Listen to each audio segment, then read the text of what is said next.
harus mencatat apa yang disampaikan oleh klien, atau mungkin mencatat aktivitas perkuliahanmu, atau mungkin mencatat berbagai macam catatan-catatan untuk pribadimu. Di luar sana banyak banget aplikasi-aplikasi untuk note taking gitu ya. Ada ratusan bahkan ribuan. Tapi kali ini kita akan bahas yang gratis dan menurut kita cukup powerful.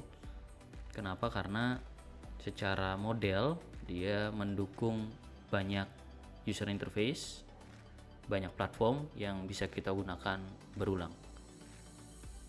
Dan di sini kita akan mencoba untuk menyusun struktur penggunaan OneNote sehingga teman-teman pada saat hendak menyusun catatan kuliah atau hendak mengembangkan catatan untuk rapat, ideation dan sebagainya bisa terbantu.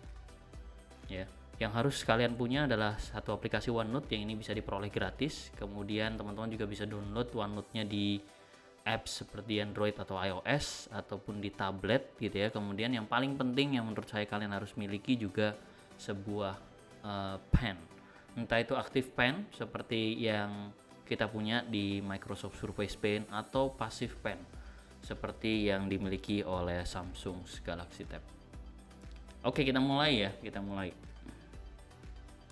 By default kalian punya OneNote bawaan yang disebut dengan personal OneNote. Tapi jangan pakai yang itu. Jangan pakai OneNote bawaan yang kalian punya. Kalian harus buat notebook baru. Istilahnya notebook.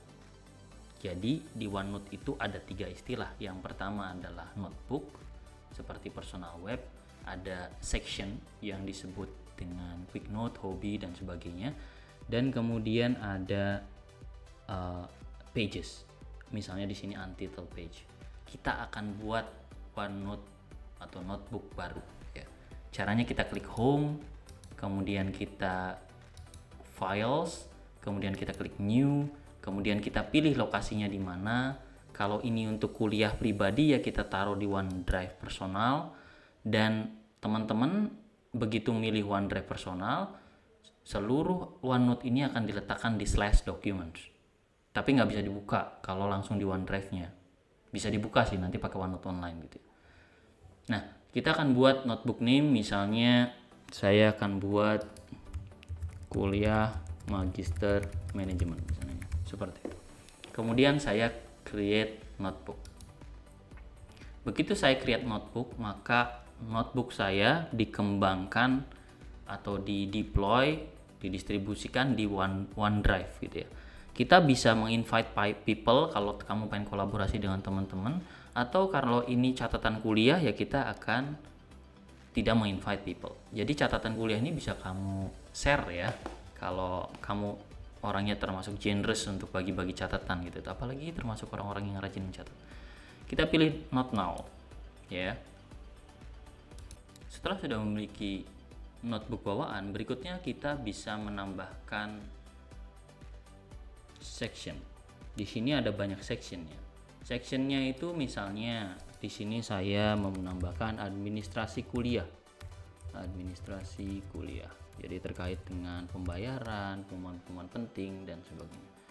Kemudian saya buat tesis. Ini kalau saya mengerjakan tesis. Kemudian saya buat misalnya kuliah manajemen informatika misalnya, atau enggak manajemen sumber daya alam misalnya.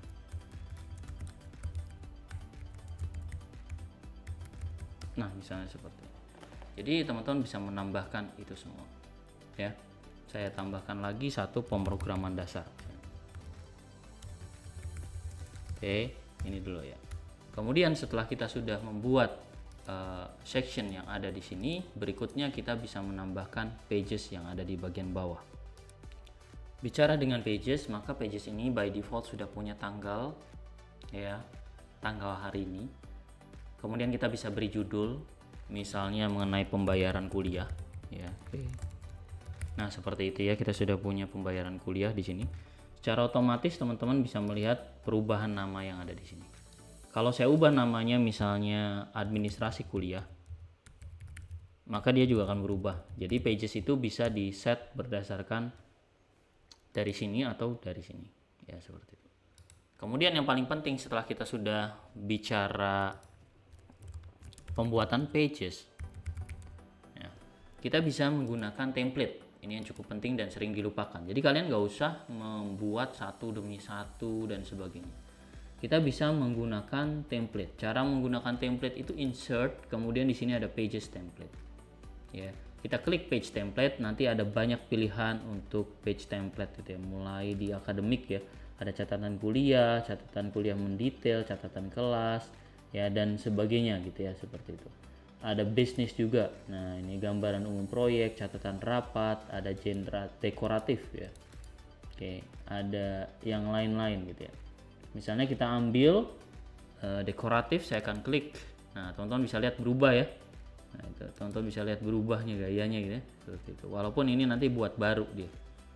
Ya. Oke, kalau kalian pengen menghapus halaman, tinggal hapus saja di sini.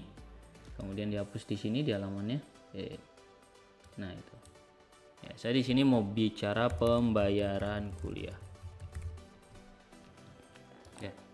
Di sini teman-teman bisa mulai mengklik apa saja, membuat apa saja, bisa add file attachment, file printout, ya, oke, spreadsheet, pictures dan sebagainya. Jadi nyaris bisa mengisi apapun di situ ya, entah itu filenya online dan sebagainya. Oke, jadi teman-teman nggak usah khawatir terkait dengan itu. Konsep catatan OneNote menggunakan model block, jadi beda dengan model flow yang ada di Microsoft Word. Mode block artinya kalian bisa nulis di mana aja, jadi hasilnya seperti blok ini. Blok ini bisa di copy paste gitu ya, bisa di copy paste ya. Jadi kalau saya pengen menambahkan di sini ya saya juga bisa gitu ya, di bawahnya bisa, nah atau di samping ini juga bisa ya, seperti itu. Oke, jadi biaya kuliah UKT tahun ini misalnya. Nah itu ya, jadi teman-teman bisa lihat ya. Oke, ini misalnya 10 juta misalnya, seperti itu ya. Nah ini dia, jadi bisa mengklik di mana saja. Oke.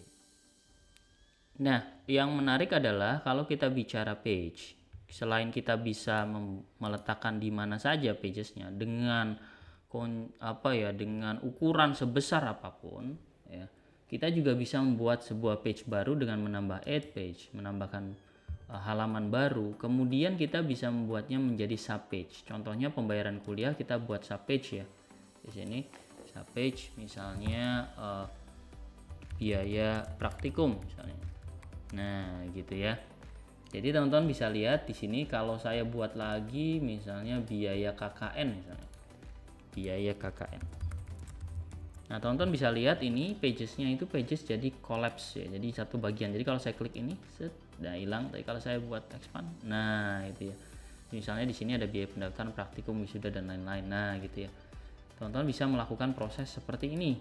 Dan kalau pengen menjadikan ini salah satu pages ini menjadi root, maka teman-teman cukup klik kanan, kemudian di sini promote sub page. Kalau pengen jadi bawahnya lagi, bisa make sub page. Nah, contohnya seperti ini ya. Jadi ada ini ya, ada berlapis-lapis gitu ya. Oke, saya akan balikin lagi dulu. Nah, jadi kayak gini kan cantik. Oke, kalau kamu punya struktur yang bagus dalam pages kamu bisa save current page sebagai template ya. Oke, atau kalau kamu pengen semua section ini menggunakan page template yang kamu inginkan, kamu bisa always use specific template, kemudian pilih template ya. Ini oke. So that simple. Kemudian yang terakhir kita akan bicara tentang catatan kuliah. Misalnya saya punya catatan kuliah pemrograman dasar di sini. Kemudian saya bicara pertemuan pertama. Oke, 1 pengenalan pilar. Nah, gini. Oke. Misalnya seperti itu. Apa yang bisa kita lakukan adalah kita nggak harus manual seperti ini ya. Kita bisa menggunakan hal yang lebih modern. Kita bisa klik meeting details di sini. Kemudian teman-teman bisa lihat di situ ada kuliah pemrograman dasar. Saya klik kuliah pemrograman dasar. Dia fetching missing detail, terus kemudian udah hasilnya seperti ini. Teman-teman lihat ya, sudah ada catatannya di sini. Ya. Bahkan ada invitation message-nya apa kalau misalnya ada. Kemudian setelah itu, bukan cuma itu, selain kita bisa fetching informasi yang ada di meeting details, ya. Kita juga bisa insert ya. Bisa menambahkan apapun di situ. Nah, kemudian teman-teman bisa menambahkan apapun di sini ya, mulai spreadsheet, pictures dan sebagainya. Saya selalu menyarankan kalau teman-teman punya OneDrive, taruhlah di sini. Kalau punya gambar taruhlah di sini. Jadi feel free aja. Simbol, persamaan, tautan apapun, dan yang paling menarik yang saya suka adalah di sini bagian transcribe. Di transcribe kamu bisa pilih transcribe atau record audio. Jadi kalau kamu pengen dengerin dosen kamu ngomong gitu ya, biarin aja dia ngomong, kamu bisa pakai record audio. Nanti punya catatan rekaman dosen. Nah, gitu ya. Yang menarik juga bisa transcribe. Jadi kalau transcribe ini audio perkataan dosen itu langsung jadi langsung jadi teks gitu ya, langsung jadi teks. Cuma sayangnya belum ada bahasa Indonesia ya. Mungkin soon ya, soalnya bahasa Thailand aja ada gitu ya, masa bahasa Indonesia nggak ada. Ayo dong ya teman-teman pada langganan Office 365 biar nanti bahasa Indonesia cepat ada ya, kira-kira seperti itu teman-teman. Yang terakhir kita bahas fitur dukungan penanya. Di sini teman-teman bisa lihat ada pena yang sifatnya disebut dengan fountain pen. Jadi dia naik turun ketebalannya. Atau pena biasa yang relatif stabil gitu ya. Oke, nah itu teman-teman bisa lihat.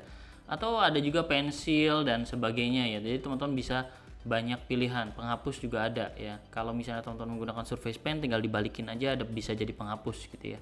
Ada text pen juga yang bisa ngubah dari tulisan misalnya menjadi teks. Nah itu kan jadi sapi ya, seperti itu. Jadi kalian punya banyak pilihan, termasuk lengkap ya. Apalagi kalau kalian menggunakan passive pen seperti S Pen itu, wah itu udah enak banget gitu ya, udah fluent banget. Tinggal kalian coba aja. Demikian untuk sesi kali ini, kita sudah banyak mempelajari tentang notebook, section, pages, meeting details, templates ya, dan yang terakhir pen. Semoga membantu. Terima kasih, sampai jumpa di episode selanjutnya.